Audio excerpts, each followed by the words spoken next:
how many grams of magnesium will have the same number of atoms as 6 gram of carbon have। अगर इसको उर्दू में देखा जाए तो 6 ग्राम कार्बन में जितने एटम्स हैं इतने एटम्स अगर मैग्नीशियम के हों तो उनका मास कितना होगा।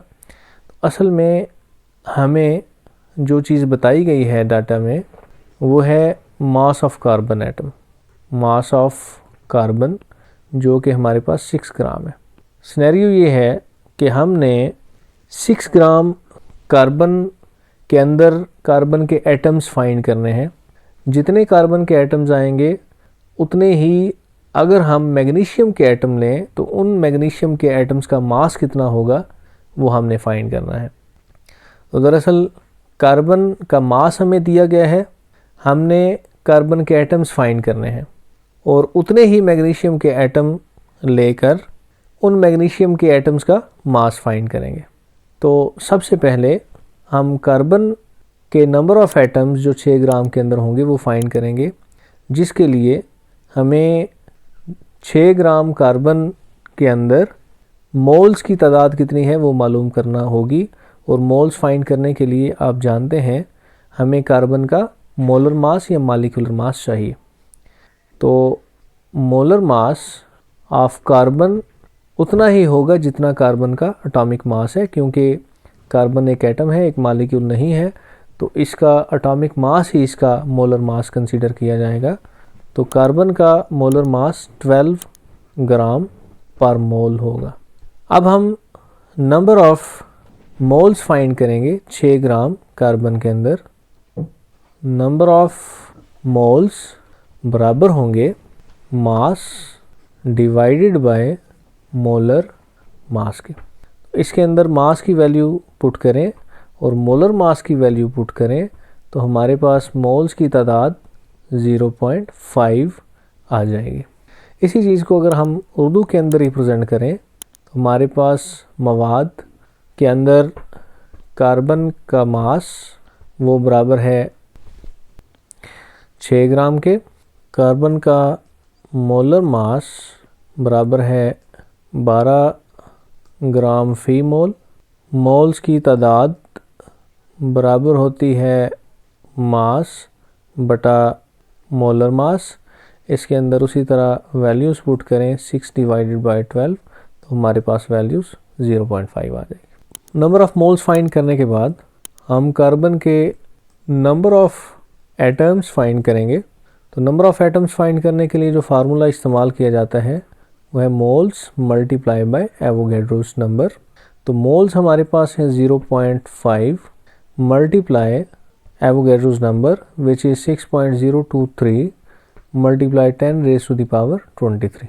इसको जब हम कैलकुलेट करते हैं 0.5 multiply 6.023 multiply 10 raise to the power 23 it will become 3.011 multiply 10 raise to the power 23। और अगर हम उर्दू में इसको लिखें तो एटम्स की तादाद कार्बन एटम्स की तादाद बराबर होगी मोल्स ज़रब एवोगैड्रोस नंबर। मोल्स की जगह मोल की वैल्यू लिखें जो हम ऑलरेडी फाइंड कर चुके हैं। एवोगैड्रोस नंबर की जगह एवोगैड्रो नंबर की कीमत ज़रब 10 की ताकत 23। और इसको कैलकुलेट करने से हमारे पास कार्बन के एटम्स की तादाद आ गई है 3.011 multiply 10 raise to the power 23। ये हमारे पास कार्बन के एटम्स की तादाद है।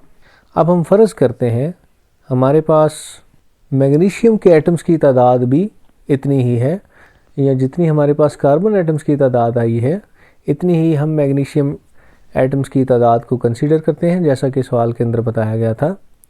तो let number of magnesium atoms is equal to 3.011 multiply 10 raise to the power 23। तो अगर हमारे पास मैग्नीशियम एटम्स की तादाद इतनी है तो हमने मैग्नीशियम का मास ग्राम्स के अंदर फाइंड करना है। सबसे पहले नंबर ऑफ़ एटम्स की मदद से हम नंबर ऑफ़ मोल्स फाइंड करेंगे, जिसके लिए हम फार्मूला इस्तेमाल करेंगे number of atoms is equal to moles multiply by Avogadro's number. तो मोल्स को फाइंड करने के लिए इस फार्मूले को रीअरेंज करते हैं।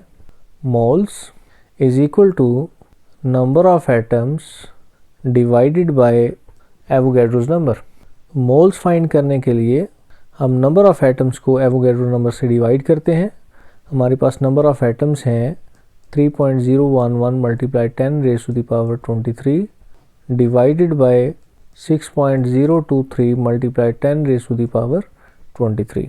So this value will be divided by 6.023 multiply 10 raised to the power 23 और हमारे पास इसका आंसर आ जाएगा जी 0.5 मोल। इसी बात को अगर हम उर्दू में लिखें तो मैग्नीशियम के एटम्स की तादाद फ़र्ज़ किया मैग्नीशियम के एटम्स की तादाद हम कंसीडर करते हैं, फ़र्ज़ करते हैं 3.011 multiply 10 raise to the power 23। तो हम मोल्स की तादाद मालूम करने के लिए जो फार्मूला इस्तेमाल करेंगे वो है मोल्स बराबर एटम्स की तादाद तकसीम एवोगैड्रोस नंबर।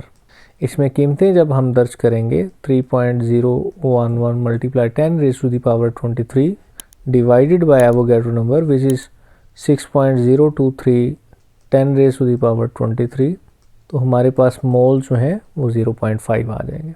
मोल्स फाइंड करने के बाद हम मैग्नीशियम के एटम्स का मास फाइंड करना चाहते हैं। जैसा कि हम जानते हैं मोल्स बराबर होते हैं mass in grams divided by molar mass. तो इस फार्मूले को हम इस्तेमाल करेंगे मास फाइंड करने के लिए। तो मास के लिए इसको रीअरेंज करें तो हमारे पास मास बराबर आ जाएगा moles multiply bye molar mass.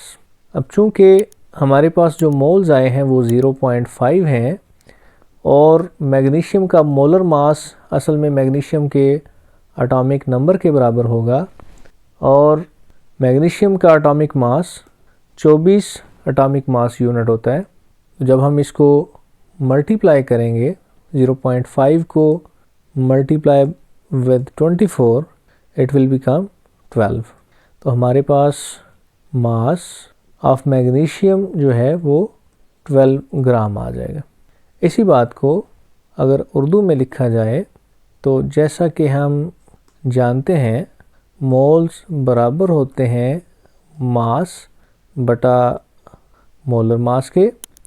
तो इस फार्मूले को इस्तेमाल करते हुए हमारे पास मास बराबर आ जाता है मोल्स ज़रब मोलर मास। इसके अंदर कीमतें दर्ज करने से हमारे पास मास मैग्नीशियम का 12 ग्राम आ जाएगा। तो ये था हमारा इस चैप्टर का लास्ट न्यूमेरिकल नंबर 10। मुझे उम्मीद है आपको इस न्यूमेरिकल की बहुत अच्छे से समझ आ गई होगी और आप इसकी प्रैक्टिस भी करेंगे। अगर किसी बात की समझ ना आई हो तो कमेंट बॉक्स में ज़रूर बताएं, इंशाल्लाह उसका सलूशन आपको ज़रूर बताया जाएगा। शुक्रिया।